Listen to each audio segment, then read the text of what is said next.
Bonjour à toutes et à tous et bienvenue pour ce deuxième numéro des décideurs de l'emploi. Pendant une demi-heure, nous allons aborder les problématiques de l'emploi en live sur decideurtv.com. N'hésitez pas à réagir sur le chat qui se trouve à côté de cette vidéo. Alors aujourd'hui, pour nous parler de l'emploi, on reçoit Jacqueline Fernandez qui est DRH à EPA-Marne. Bonjour Jacqueline. Bonjour Baptiste. Alors vous êtes DRH d'EPA-Marne EPA-France. En quelques mots, votre parcours. Vous avez 19 ans d'expérience en ressources humaines, donc 14 en RH général. De 1989 à 2005, vous étiez responsable des ressources humaines chez Disneyland. C'est ça. Et après 2005, DRH d'EPA-Marne. Tout à fait, voilà. EPA-Marne, EPA-France. EPA-Marne, EPA-France. Alors voilà. C'est quoi un EPA pour commencer? Alors, un EPA, un établissement public d'aménagement, à ne pas confondre avec un établissement public administratif. Donc nous aménageons le territoire, en l'occurrence là, de Marne-la-Vallée. Voilà. Fin des années 60, Charles de Gaulle a souhaité qu'on organise et qu'on structure la région Île-de-France et a ordonné la création de 5 villes nouvelles. Et Marne-la-Vallée fait partie de ces villes nouvelles, qui sont encore des villes nouvelles, même si aujourd'hui, au bout de 40 ans, je pense que le terme nouvelle n'est peut-être plus tout à fait approprié, mais en charge de développer et d'aménager un territoire pour que les gens puissent y vivre, y travailler, y trouver des transports, des équipements publics, des infrastructures routières. Voilà. Et alors vous, dans l'EPA, est-ce que vous pouvez nous le présenter? Comment ça fonctionne? Comment cette entreprise, cet établissement public fonctionne? Voilà. Alors nous sommes ce que nous appelons un EPIC. Un EPIC, c'est un établissement public à caractère industriel et commercial. Donc sous tutelle d'un ministère, mais néanmoins de droit privé. C'est-à-dire que les salariés sont embauchés et relèvent du Code du travail. Un peu comme la SNCF maintenant? Probablement, voilà. Je ne suis pas forcément une grande spécialiste du statut de la SNCF, mais j'imagine que c'est ça. En tout cas, donc, il y a donc une mission, des objectifs qui sont fixés par notre tutelle, qui est aujourd'hui le ministère du Logement. Et ces missions sont entre autres créer du logement. Il faut qu'en fait les personnes aient dans cette ville nouvelle où vivre, se loger, où travailler, y trouver des loisirs, des équipements publics, des établissements scolaires pour leurs enfants, voilà. Donc en gros, des routes, des infrastructures routières. L'EPA fait naître un bassin d'emploi, on va dire, autour des villes nouvelles. Un bassin de vie et donc des emplois, absolument. Donc nous sommes situés à peu près 17 km de Paris, à l'est. Ce sont 27 communes qui représentent Marne-la-Vallée, donc on a toujours un peu de mal à dire, mais Marne-la-Vallée, c'est quoi, c'est où exactement? Ça commence à Brie-sur-Marne, Noisy-le-Grand, Villiers-sur-Marne pour la partie la plus à l'ouest, et ça va jusqu'au secteur de Disney, pour la partie la plus à l'est. Il y a 27 communes sur ce territoire. Et combien d'entreprises à peu près je ne connais pas le nombre d'entreprises, je peux vous dire qu'il y a 136 000 emplois. Voilà. D'accord. Donc un énorme bassin. Voilà, on a 300 000 habitants sur ce territoire et pour la population active, c'est un taux d'emploi qui est proche de 1. Mais ce qu'on remarque néanmoins, c'est que la plupart des gens qui vivent à Marne-la-Vallée n'y travaillent pas forcément. On a des gens qui viennent travailler à Marne-la-Vallée et des gens qui partent travailler tous les matins de Marne-la-Vallée, ce qui complique un petit peu les choses en termes de transport en commun, par exemple. On va revenir plus à votre travail de DRH. Absolument. Je le disais en introduction, vous avez été RH généraliste. C'est quoi une RH généraliste? Alors, vous avez la RH, ce sont des métiers aussi spécifiques que le recrutement, la formation, la paye, l'administration du personnel, les rémunérations, les avantages sociaux, les relations sociales dans l'entreprise.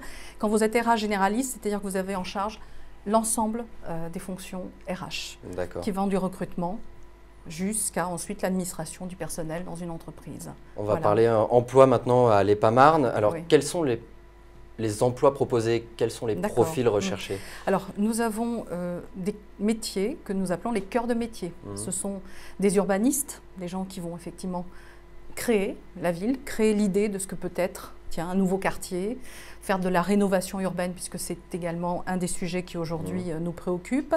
Nous avons des ingénieurs qui sont des spécialistes en BTP, en infrastructure, certains en superstructure, des gens qui sont donc chargés de nos opérations d'aménagement.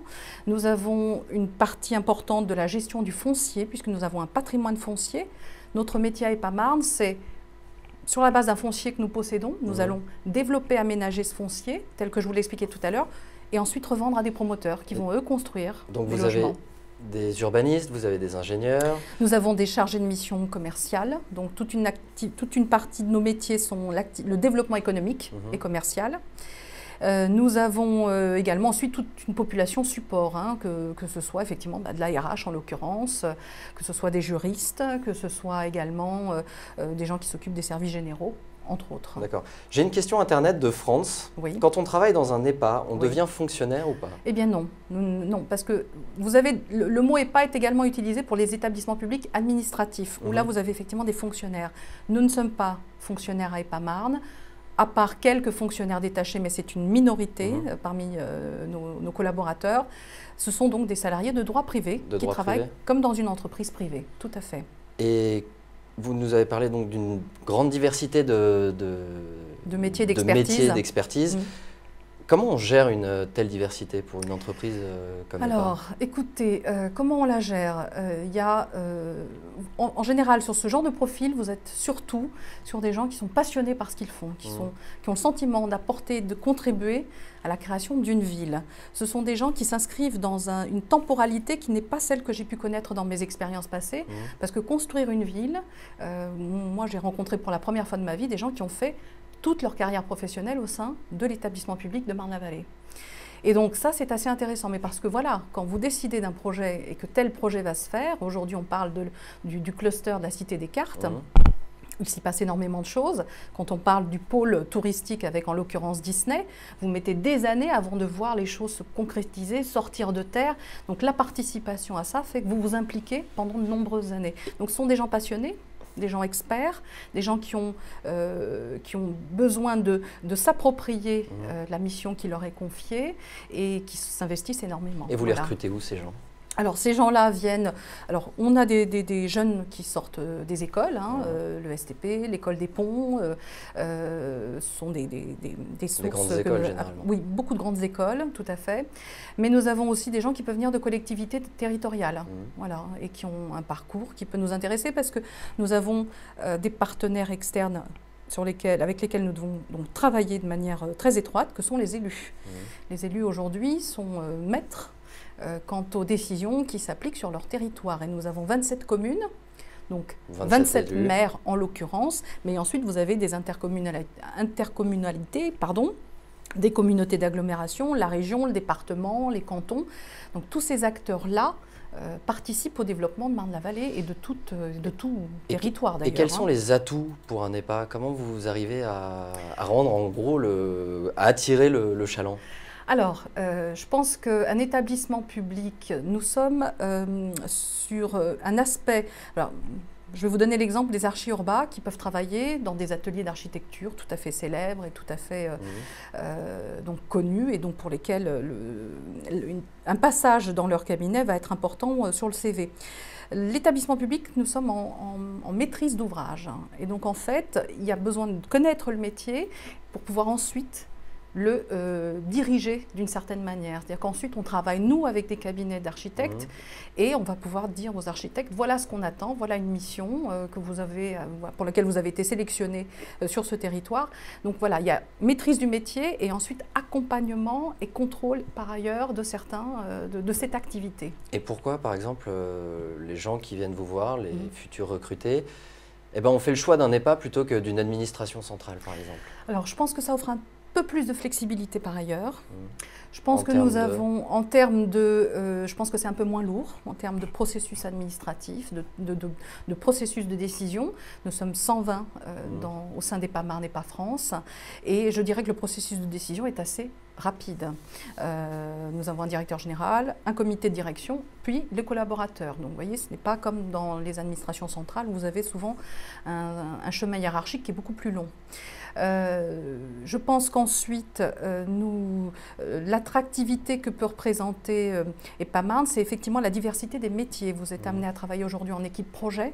Au sein d'une équipe projet se côtoient plusieurs métiers et chacun va à un moment donné s'imprégner un peu du métier de l'autre, ce qui va permettre aux agents qui travaillent avec nous d'acquérir une certaine polyvalence et connaissance des autres métiers qui composent les métiers de l'aménagement du territoire. On va revenir sur le travail du DRH en lui-même. Oui.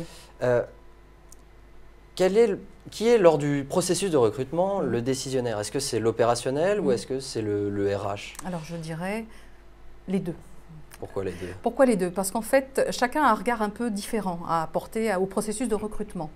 Donc, on définit une fiche de poste, donc on définit un besoin au sein d'une équipe qui va permettre de dire c'est ce profil-là qu'il faut qu'on aille recruter parce qu'on a identifié ce besoin-là.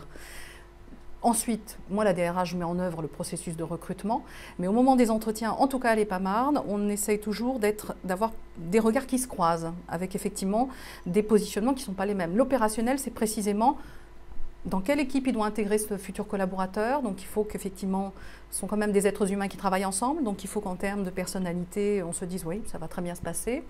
Il sait quelle est la compétence dont il a absolument besoin pour traiter de telle ou telle problématique. Et l'ARH, elle, va plutôt venir en matière de exposer un petit peu ce que sont les conditions de travail pour le futur salarié, être en mesure de lui expliquer de quelle manière les choses vont se passer, quels sont les avantages sociaux auxquels il va pouvoir, dont il va pouvoir bénéficier. Voilà, donc, et ce que peuvent être les attentes. Et donc ces regards croisés font qu'effectivement la décision, elle est consensuelle. À l'EPAMARN, vous n'avez jamais un recrutement qui se fait sur la base d'une seule personne qui a vu un candidat et qui décide de le recruter.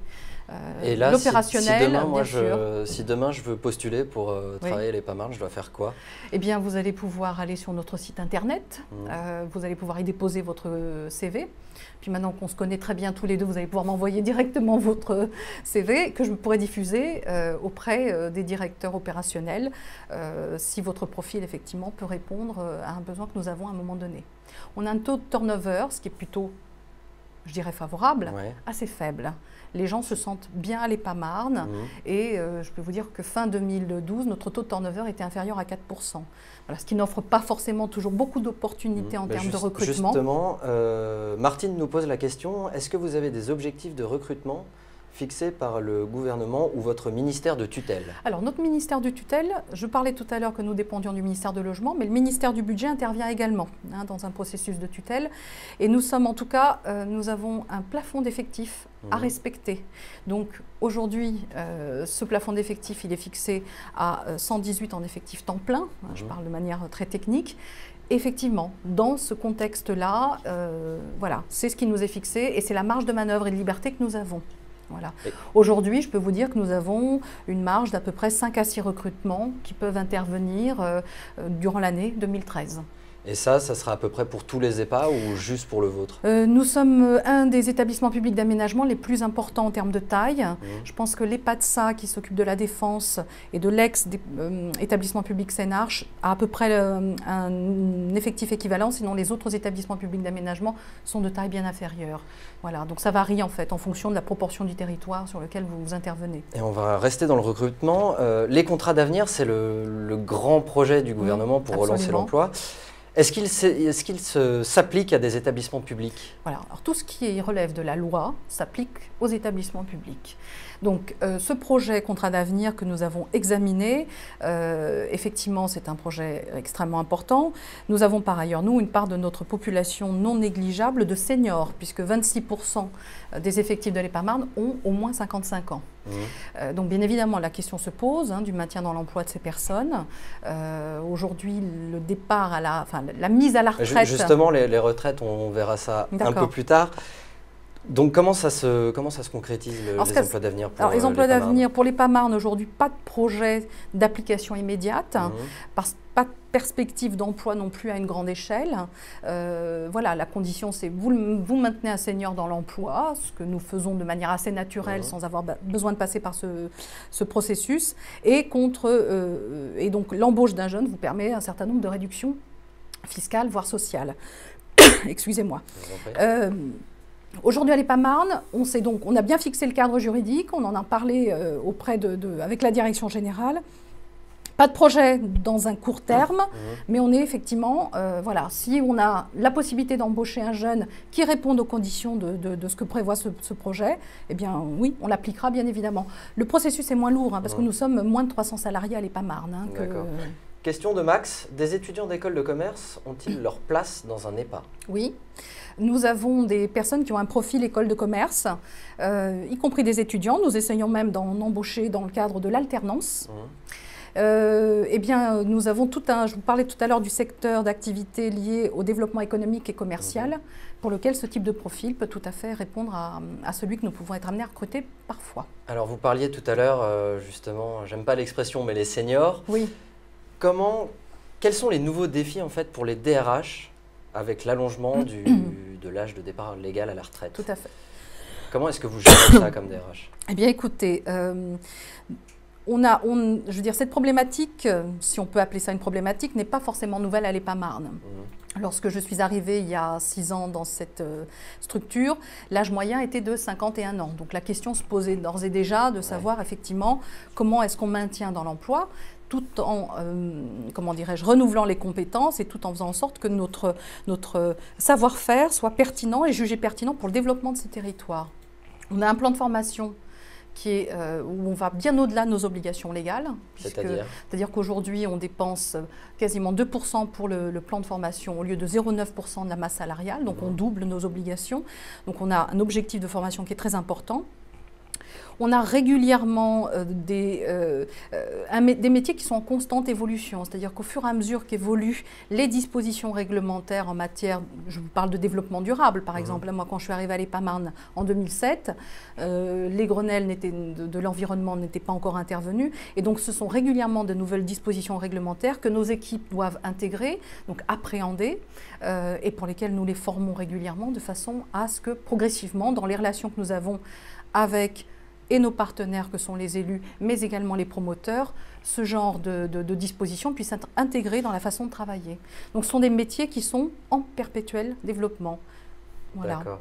Une autre question Internet.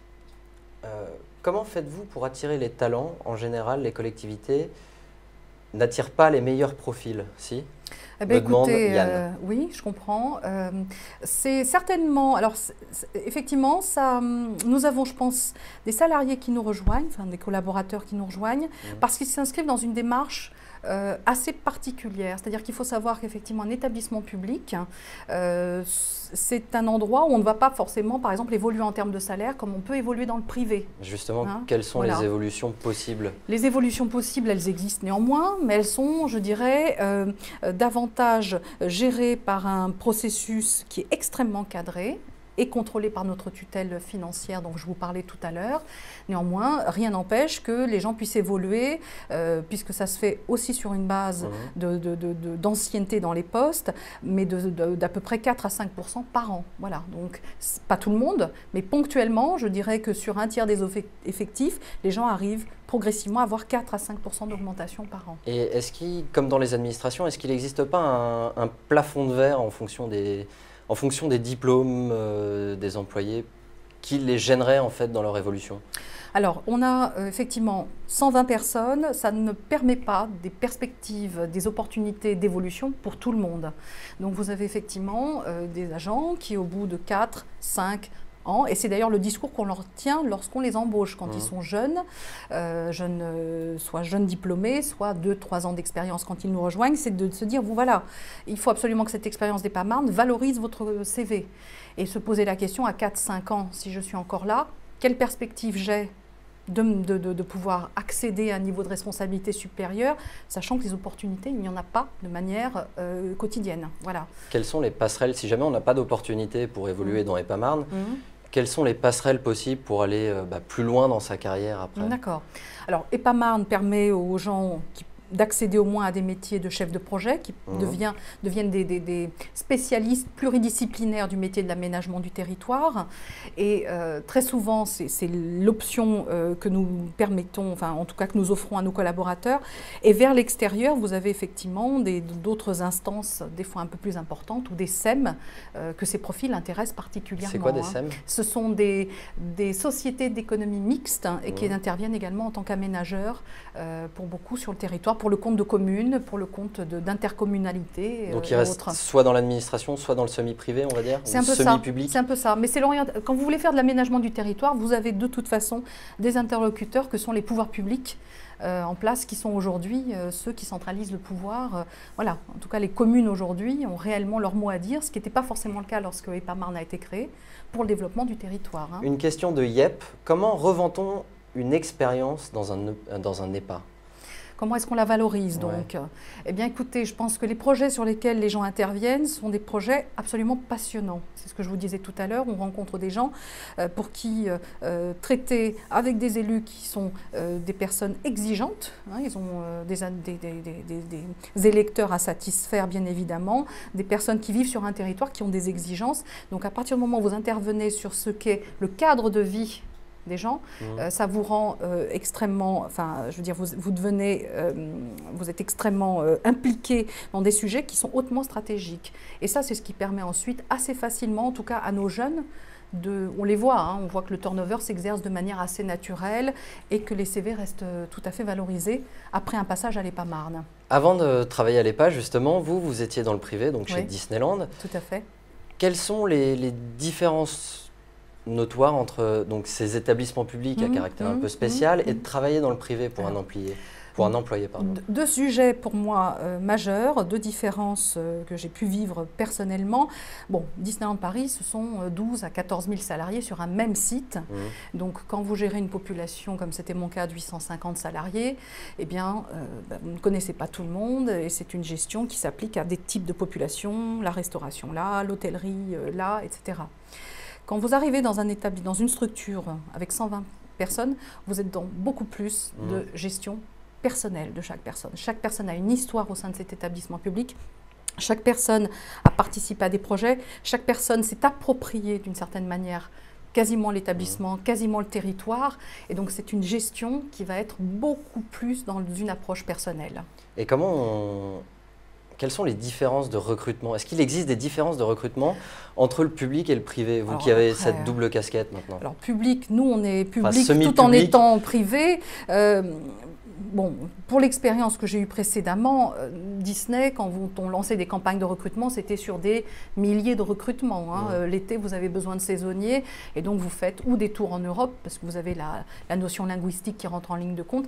Et EPA-Marne, on travaille avec quelques cabinets de recrutement qui aujourd'hui nous connaissent bien. On a 4-5 cabinets qui tournent et avec lesquels on définit précisément le type de profil et les endroits où on peut effectivement les chercher, soit à la sortie de certaines écoles qu'on nomme de manière très précise. Hein. Lesquelles, par exemple? Je vous parlais de l'école des ponts, en l'occurrence, le STP, ou des gens qui viennent aussi du ministère, hein, puisqu'on peut avoir aujourd'hui une mobilité qui est un peu facilitée par, je dirais, les processus de modernisation de la fonction publique. Voilà, donc ça, on est beaucoup plus, je ne sais pas si le terme est approprié, dans de la dentelle. Hein, on fonctionne vraiment. L'arrivée d'un collaborateur à EPA-Marne, c'est quelque chose d'important. Voilà, on y accorde de l'importance, on intègre quelqu'un à une petite équipe et il va être amené à travailler avec tout le monde. Donc il faut qu'effectivement ce processus d'osmose qui va se créer, qu'on puisse se dire oui, ça va marcher. Question de Maya, votre expérience chez Disney permet-elle de moderniser les recrutements à l'EPA-Marne? Les recrutements, peut-être pas forcément les recrutements, mais plutôt l'approche RH. Effectivement, je pense que lorsque je suis arrivée, la fonction de DRH n'existait pas à l'EPA-Marne, elle a été créée à ce moment-là. Et le but était un peu d'optimiser cette fonction RH, de mettre en place des outils comme l'entretien annuel d'évaluation. Voilà, une fois par an, je rencontre mon patron. Mon patron, je le rencontre normalement tous les jours, mais au moins une fois par an. On s'accorde un moment privilégié, on est tous les deux, on va faire le point sur l'année qui vient de s'écouler, on va fixer des objectifs, réfléchir aux besoins de formation, dire où j'en suis de ma rémunération et ce que sont mes insatisfactions, éventuelles frustrations par rapport à ça, et comment, au sein de l'EPA-Marne, on peut ou pas y répondre. Le but étant d'être le plus clair et le plus honnête possible avec le salarié, de façon à ne pas créer de frustration. Voilà.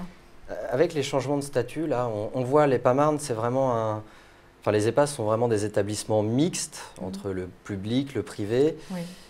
Est-ce qu'avec les changements de statut, vous savez, en ce moment, il y a des grandes polémiques sur le lissage public-privé. Les gens, d'après vous, vont-ils toujours autant se tourner vers la fonction publique ou pas? Est-ce qu'il y a Moi, je pense que la publicité et l'attrait va être moindre maintenant. Écoutez, je pense que ça ne se fera pas de manière rapide, hein, ce changement-là. Donc, je pense qu'on continue à avoir une attractivité. On est quand même en temps, il faut quand même se dire une chose.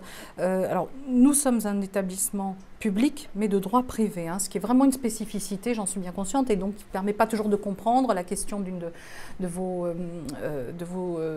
internautes tout à l'heure le faisait remarquer. Voilà, nous ne sommes pas fonctionnaires. Néanmoins, nous avons une certaine garantie de l'emploi dans un établissement public, même si, en tant qu'établissement public d'aménageurs, on n'a pas vocation à durer éternellement. Hein. Une fois que le territoire est l'aménagement complètement est fini, c'est terminé. aménagé. Voilà, quand notre mission finalement elle est terminée, on va se retirer, on va rétrocéder aux communes et on va partir. Aujourd'hui, on a une perspective de travail et de mission sur à peu près 20 ans, ce qui est plutôt pas mal pour un établissement public d'aménagement qui déjà existe depuis 40 ans. Et vous prévoyez des embauches dans ces 20 ans? Oui, on prévoit des embauches, on prévoit surtout de continuer à avoir un peu de turnover, c'est-à-dire de rotation. Les gens qui naturellement se disent, bon, eh bien, moi le parcours que j'ai fait à l'EPAMarne, il est extrêmement riche. Aujourd'hui, je peux le valoriser à l'extérieur parce qu'à l'EPAMarne, en ce moment, parmi ces 120 postes au sein de cette structure, je n'ai pas immédiatement ou dans un délai que je me suis fixé la perspective d'évolution que je souhaiterais.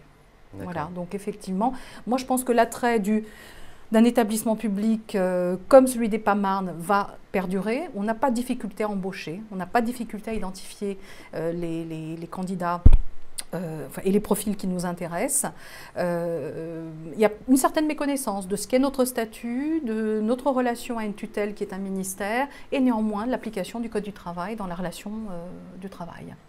Et une adresse pour envoyer son CV? Une adresse pour envoyer son CV, www.epa, établissement public d'aménagement, -marne-la-vallée.com. Très bien. Eh bien, écoutez, c'est la fin de cette émission. Merci beaucoup, Jacqueline. Je vous en prie, Baptiste, c'était un plaisir. Répondu. Merci aux internautes d'avoir participé au chat. Et vous retrouverez une prochaine édition des Décideurs de l'Emploi mardi prochain, même heure. Bonne journée.